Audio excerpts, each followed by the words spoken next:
பக்கா டிவியின் 5 மணி செய்திகளுக்கு உங்களை அன்போடு வரவேற்கிறோம். நம்ம திரையுலகத்துல என்னென்னலாம் ஹாட் டாபிக் வளம் வந்துகிட்டு இருக்கு அப்படின்றத உங்களுக்காக தொகுத்து வச்சிருக்கேன்.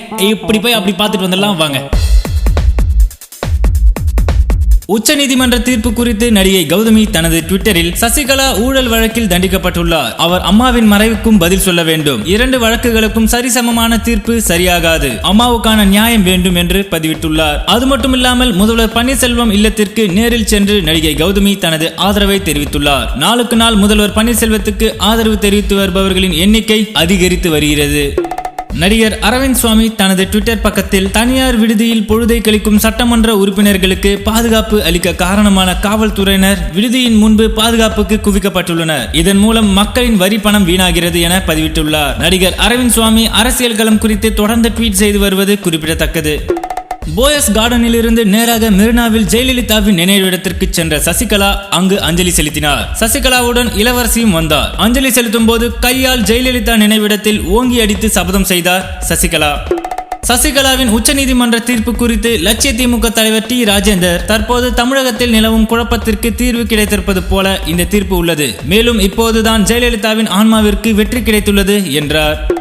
அன்பு ஊடக நண்பர்களுக்கு, ட்விட்டரில் நான் சசிகலாவுக்கு ஆதரவாக குரல் கொடுப்பது மாதிரி பொய்யாக யாரோ கிளப்பி விட்டிருக்கின்றார்கள். என் பெயரில் யாரோ பொய்யாக தனது கருத்தை வெளியிட்டிருக்கின்றார்கள். நான் எந்த அரசியல் கட்சியையும் சேர்ந்தவன் இல்லை. இதை என் வழக்கறிஞர் மூலம் சட்டப்படி நடவடிக்கை எடுக்கப்படும் என்று இயக்குனர் சுராஜ் தெரிவித்துள்ளார். நயன்தாராவுடன் இணைந்து நடித்த விஜய் சேதுபதி தற்போது த்ரிஷாவுடன் ஒரு படத்தில் இணைந்து நடிக்கிறார். 96 என பெயரிடப்பட்டுள்ள அப்படத்தின் ஃபர்ஸ்ட் லுக் போஸ்டர் நேற்று வெளியிடப்பட்டுள்ளது. பிரேம்குமார் என்பவர் இயக்கும் இப்படத்தை மெட்ராஸ் என்டர்பிரைசஸ் சார்பில் நந்தகோபால் தயாரித்து வருகிறார். அஜித்தின் விவேகம் படத்தின் ஃபர்ஸ்ட் லுக் போஸ்டர் வெளியானதிலிருந்து அப்படத்தின் எதிர்பார்ப்பு அதிகரித்துள்ளது. இப்படத்தின் பெரும்பகுதி படப்பிடிப்பு முடிந்துள்ள நிலையில் அடுத்த கட்ட படப்பிடிப்பு இம்மாதம் சென்னையில் நடைபெறுகிறது. இந்நிலையில் ஆகஸ்ட் 15 படம் வெளியாகும் என கூறப்பட்ட நிலையில் தற்போது ஆகஸ்ட் 10 படம் வெளியாகும் என தகவல் வெளிவந்துள்ளது.